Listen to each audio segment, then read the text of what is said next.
नमस्कार दोस्तों, मैं आपका अपने चैनल HVS स्टडीज़ में स्वागत करता हूं। इस वीडियो में आपके लिए 13 मई 2022 का करंट अफेयर लेकर आ गया हूं, जिसमें हम बात करेंगे स्टैटिक जीके और रिलेटेड करंट अफेयर की रिवीजन की। अगर आप इस चैनल पर पहली बार आए हो तो आपसे अनुरोध है, चैनल को सब्सक्राइब कर लीजिएगा। वीडियो अच्छी लगे तो वीडियो लाइक करके ज़रूर जाइएगा। लास्ट में आपके लिए क्विज़ रखा है, उस क्विज़ को ज़रूर सॉल्व कीजिएगा। चलिए बात करते हैं लास्ट डे के क्विज़ की। तो लास्ट डे आपसे क्वेश्चन पूछा गया था, Which state government announces breakfast scheme for primary school students? तो आप सभी ने आंसर तमिलनाडु दिया था और यही बिल्कुल सही आंसर है। चलिए आज के पहले क्वेश्चन की बात करें तो आज का पहला क्वेश्चन है, who elected as Hong Kong's next chief executive? तो हांगकांग के अगले चीफ एग्जीक्यूटिव, मुख्य कार्यकारी जो अधिकारी हैं वो कौन बने हैं हांगकांग के? तो आंसर यहाँ पर हो जाएगा, चीफ एग्जीक्यूटिव बने हैं, इनका नाम है जॉन ली का च्यू। जॉन ली का च्यू इनका नाम है। इसी तरीके से आपको याद करना पड़ेगा, या तो ली का च्यू या याद कर सकते हैं, या फिर जॉन ली का च्यू याद कर सकते हैं। और इन्होंने जगह किसकी ली है? तो कैरी लैम की जगह इन्होंने ली है। यहाँ पर बात की जाए तो हांगकांग बहुत ज़्यादा चर्चित रहने वाला देश है, भारत के साथ इसके रिलेशन भी ठीक ठाक है, इसीलिए क्वेश्चन बन सकता है। तो हांगकांग के अगले चीफ एग्जीक्यूटिव बने हैं जॉन ली का च्यू, ठीक है। कैरी लैम की जगह इन्होंने ली है। हांगकांग की बात करें तो करेंसी इसकी हांगकांग डॉलर है, और हांगकांग के किस कॉन्टिनेंट में उपस्थित है? तो एशिया के कॉन्टिनेंट में उपस्थित है। अब यहाँ पर इंटरनेशनल की बात हुई है, इंटरनेशनल करंट अफेयर की, तो उसको यहाँ पर डिस्कस कर लेते हैं जो रिसेंटली में बने हैं। पहला क्वेश्चन पढ़ लिया। दूसरा है, रोड्रिगो चेव्स प्रेसिडेंट बने हैं कोस्टा रिका के। एग्रीकल्चरल इंपोर्ट जो है भारत के साथ वो सस्पेंड कर दिया है इंडोनेशिया ने। नाटो ने एक एक्सरसाइज करवाई है, डिफेंडर यूरोप 2022 और स्विफ्ट रिस्पॉन्स 2022। इसको पोलैंड में तो स्टार्ट किया जाएगा और भी दूसरे देशों में भी इसको ऑर्गेनाइज कराया जाएगा। सबसे पहले पोलैंड में इसे कराया जाना है। ब्राज़ील का एक गार्डन है सिटियो बुर्ले मार्स, जो कि यूनेस्को की वर्ल्ड हेरिटेज साइट के स्टेटस में अपना नाम दर्ज करा पाया है, आपको ध्यान रखना है। रॉबर्ट गोलोब प्राइम मिनिस्टर बने हैं स्लोवेनिया के, और सर्बिया के प्रेसिडेंट बने हैं अलेक्जेंडर वूसिस, ठीक। चलिए आगे बात करें। अगला क्वेश्चन है, where India's first khadi centre of excellence will open? तो भारत का पहला खादी सेंटर ऑफ एक्सीलेंस कहाँ पर खोला जाएगा? तो आंसर यहाँ पर हो जाएगा, ये दिल्ली में कार्यक्रम किया जा रहा है, तो दिल्ली में ही इसको खोला जाएगा। और किसके मदद से खोला जाएगा? तो khadi village and industries commission की मदद से इसे खोला जाएगा, मतलब KVIC की मदद से खोला जाएगा। MSME के जो मिनिस्टर हैं उनके द्वारा इसको लॉन्च किया गया। और आपको बता दूं, हेल्प MSME की जो मिनिस्ट्री है वो इसे खोलने में कर रही है। यहाँ पर बात हुई है MSME की, मतलब micro small medium enterprises minister की। तो ये मिनिस्टर कौन है इस समय? तो नारायण राणे जी इस समय पर मिनिस्टर है। और मिनिस्टर ऑफ स्टेट MSME के कौन है? भानु प्रताप सिंह वर्मा है। और minister of state for textile, ये इस समय पर कौन है? तो आंसर हो जाएगा दर्शना विक्रम जोरदोस, ठीक है। अब आप सोच रहे हैं, अच्छा टेक्सटाइल के स्टेट मिनिस्टर तो बता दिए, कैबिनेट मिनिस्टर कौन है इसके? तो पीयूष गोयल जी हैं। कौन है? पीयूष गोयल जी इस समय पर यूनियन मिनिस्टर हैं, मिनिस्टर ऑफ टेक्सटाइल के। चलिए आगे बात करें। यहाँ पर दिल्ली की बात हुई है, तो दिल्ली को थोड़ा डिस्कस कर लें। दिल्ली को कैपिटल बनाया गया था 1911 में, इसको यूनियन टेरिटरी बनाया गया 1956 में, इसको नेशनल कैपिटल टेरिटरी बनाया गया 1992 में। ये तीनों क्वेश्चंस अलग अलग है, आपको ध्यान रखना है। दिल्ली को फाउंड किया गया था अनंगपाल तोमर जी के द्वारा। कैपिटल नई दिल्ली है, डिस्ट्रिक्ट 11 है, लेफ्टिनेंट गवर्नर अनिल बेजल हैं, और chief minister Arvind Kejriwal, deputy chief minister Manish Sisodia. Legislature unicameral है, जहां की असेंबली में 70 सीट्स, राज्यसभा में 3 सीट, लोकसभा में 7 सीट यहां से आती हैं। अगर आप स्टैटिक जीके की ई बुक परचेज़ करना चाहते हैं तो आप इस ई बुक को परचेज़ कर सकते हैं। डिस्क्रिप्शन बॉक्स में लिंक दे रखा है, वहाँ से आपको ये मिल जाएगी और ऑलमोस्ट आपके सभी टॉपिक यहाँ पर कवर किए गए हैं। अगले क्वेश्चन की बात करें, who launches one of its kind Kalam website. तो कलाम वेबसाइट को किसके द्वारा लॉन्च किया गया? अगर आप इनको जानते हैं तो आप समझ जाएंगे आंसर। इनका नाम है Om Birla.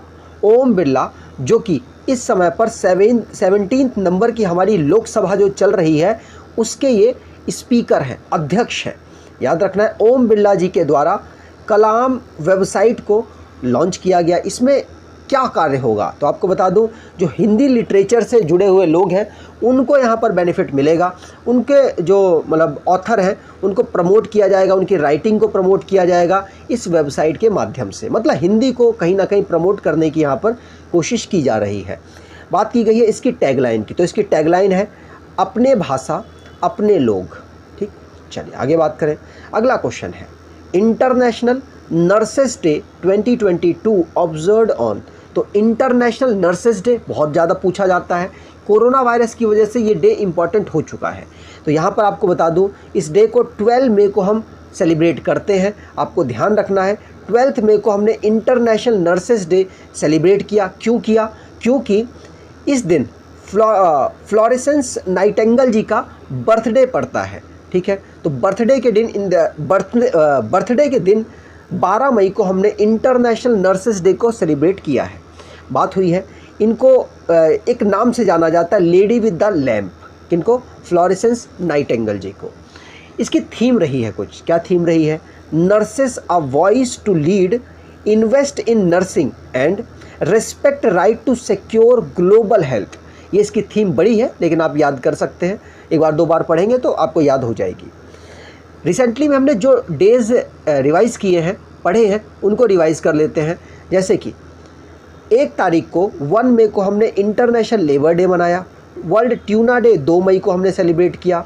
World press day, press freedom day 3 मई को हमने सेलिब्रेट किया। वर्ल्ड अस्थमा डे 3 मई को। वर्ल्ड एथलेटिक्स डे 7 मई को।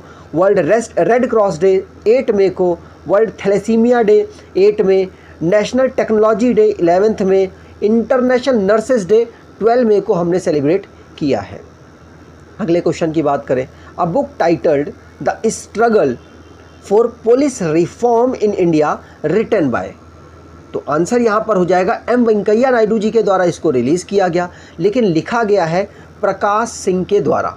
तो प्रकाश सिंह के द्वारा the struggle for police reform in India को लिखा गया। ये एक पुस्तक है, आपको ध्यान रखना है। रिसेंटली में जो बुकें रिलीज़ हुई उनको हम रिवाइज कर लेते हैं। जैसे पहली बुक तो पढ़ ली, दूसरी बुक है इंडो पाक वॉर 1971 को राजनाथ सिंह जी के द्वारा रिलीज़ किया गया। राशिद किदवई, उन्होंने लीडर्स पॉलिटिशियंस सिटीजन्स बुक को लिखा है। Not just a night watchman my inning in BCCI को विनोद राय जी के द्वारा लिखा गया। Chinese spies from the chairman Mao to Xi Jinping को रोगर फलीगॉट के द्वारा लिखा गया। प्रेम रावत ने हियर योरसेल्फ को लिखा है। Not just a night watchman my inning with BCCI को विनोद राय, हमने बात कर ली ऊपर। टॉम्ब ऑफ सैंड एक बुक है जो कि पहली हिंदी नोवेल है जिसको शॉर्टलिस्ट किया गया इंटरनेशनल बुकर प्राइज़ में।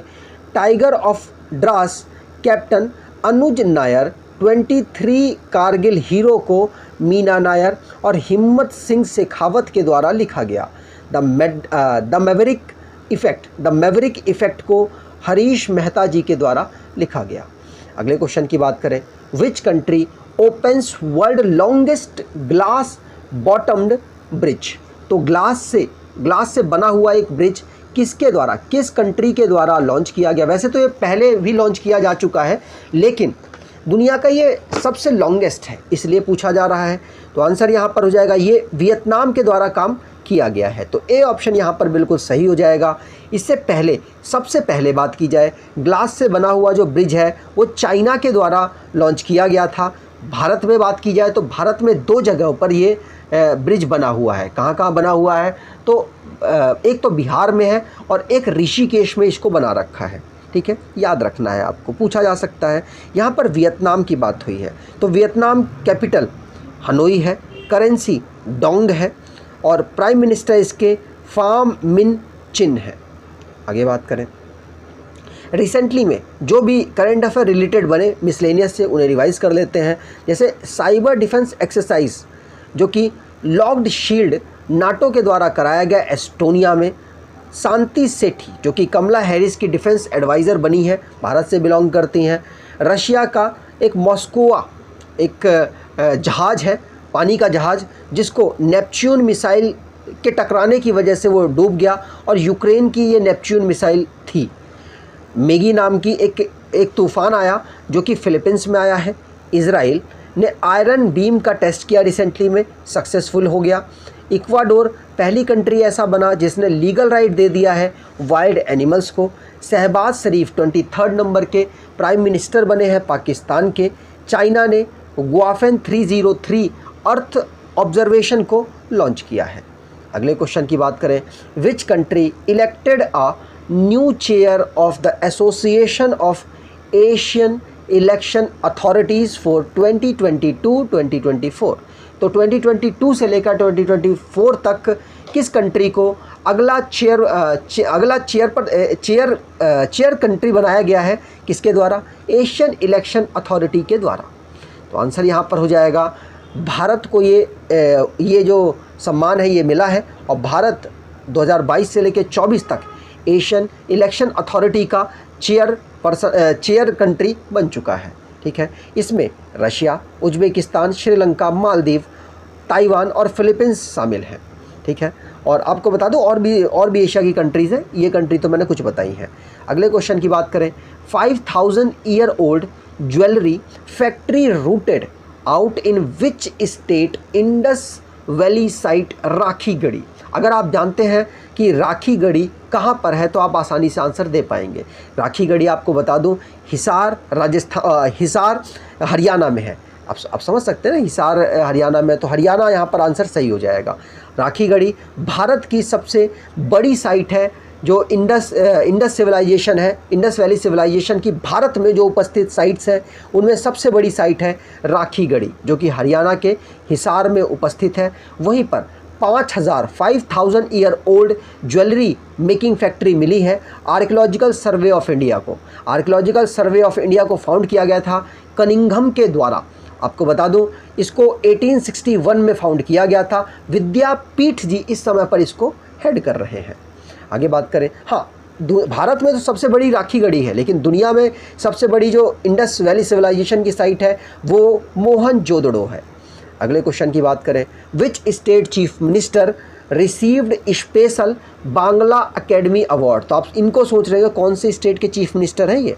आपको बता दूं ममता बनर्जी की एक बांग्ला में लिखी हुई बुक के लिए स्पेशल बांग्ला अकेडमी अवार्ड मिला है। जिनको रिसीव किसी और ने किया है, आपको बता दूं इन्होंने तो रिसीव नहीं किया, इन्होंने स्टेट एजुकेशन मिनिस्टर ब्रात्या बासु जी को भेज दिया था।